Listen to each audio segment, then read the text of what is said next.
күнделікті ішіп-жеп жүрген ас-ауқатыңыз бүйрек жұмысына қаншалықты әсер ететінін білесіз бе? Егер сіздерге видео қызықты болатын болса, арнама тіркеліп, лайк басып, коммент жазып қолдау білдірулеріңізді өтінемін.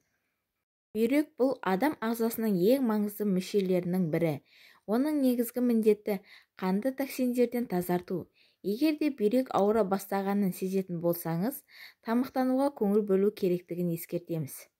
Пайдалы кофе ішуді, тұзды тағамдарды, майлы, қуырылған тағамдарды шектеу керек. Ендеше бүйрекке пайдалы тағамдарды тізіп көрейік. Гүлді қырыққабат, А, К, В және С дәрумендерінің қайнар көзі. Дәл осы көкөністің бойындағы антиоксиданттар бүйрек жолында пайда болатын аурулардың алдын алып, қатерлі ісікті болдырмайды. Себебі гүлді қырыққабат бүйрек тінінің қабынуына қарсы тұра алатын бірден-бір көкөніс. Сонымен қатар, гүлді қырыққабаттың құрамындағы жасынық зат алмасу процесін қалыпқа келтіретіні де айта кетейік. Бұл көкөністі шикідей де қайнатып та, бұқтырып та жеуге болады. Гүлді қырыққабатты тамақтану рационыңызға үнемі қосатын болсаңыз, бүйрек жұмысы жақсарып, онкологиялық аурулардың алдын алған болар едіңіз. Қара жидек.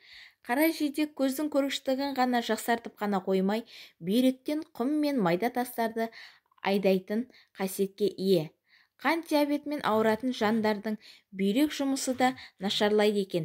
Міне осындайда ғалымдардың айтуынша, қара жидек құрамындағы антиоксиданттар ондай әсерді болдырмауға ат салысады. Қара жидек үнемі жейтін жандардың бүйректегі тас байланбайтынын көрінеді. Қызыл жүзім. Жүзімнің бойындағы С дәрумені мен көп мөлшердегі флавоноидтар қабыну процесін төмендетеді. Жүзімнің бұл қасиетін созылмалы пиелонефритпен ауыратындар жоғары бағалайды. Өйткені қызыл жүзім бүйрек жұмысына жақсы әсер етеді. Қызыл жүзім бүйрек тініндегі зат алмасу жүйесін жақсартып қана қоймайды, гипертоникалық аурулар мен қант диабетіне шалдығудың алдын алады. Аталмыш жемісті балғындай жеген пайдалы. Зәйтүн майы. Басқа майларға қарағанда зәйтүн майы бағалы әрі пайдалы заттарға бай. Оның құрамында пайдалы май қышқылдары көп болса, фосфор жоқ деп айтуға болады.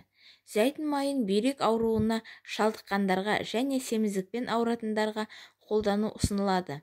Әсіресе иммундық жүйе жұмысы бұзылғанда зәйтүн майын қолдану керек дейді мамандар. Тәтті бұрыш. Басқа көкөністер мен жемістер секілді тәтті болгар бұрышы да пайдалы дәрумендер мен калий элементтеріне бай. Көкөністе С дәрумені өте көп.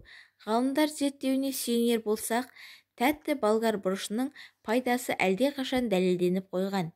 Бүйрек жолындағы қабынулы аурулардың туындауына болгар бұрышының бойындағы осы заттар көп көмектеседі. Иммунитетті көтеріп қана қоймай, қант диабетінің алдын алады. Бүйрек жұмысына қандай көкөністердің пайдалы екенін білетіндер болгар бұрышын өз тамақтану рационына қосатыны белгілі. Себебі бұл көкөніс бүйректі түрлі патологиялық аурулардан қорғайды. Ананас. Бүйрек жұмысы бұзылғанда тропикалық жемістер мен цитрусты жемістерді, әсіресе банан, киви сияқты жемістерді кері әсер етуі мүмкін. Сол себепті де бұл жемістерді жемеген абзал. Ал ананасты инфекциялық қабынуы аурулары бар анықталған жағдайда ғана рационға қосқаны дұрыс. Мүк-жидек. Мүк-жидектің антисептикалық қасиеті бұрыннан белгілі. Оның құрамындағы пайдалы заттар несеп айдайтын жолдардағы шырышты қабықшаларға бактериялардың жабысуына, орналасуына жол бермейді. Инфекцияларға қарсы тұрып, түрлі аурулардың алдын алуға септігін тигізеді. Сол себепті де болар мүк-жидек шырынын нефрологиялық аурулармен ауыратын науқастарға ішуге ұсынылады. Ал бүгінгі айтылған бүйрекке пайдалы көкөністер мен жемістер жайлы болды. Сіздерге ұнаған болса, маған қолдау көрсетіп, арнама тіркеліп, лайк басып, коммент жазып кетулеріңізді өтінемін. Қолдауларыңыз үшін алғысымды білдіремін.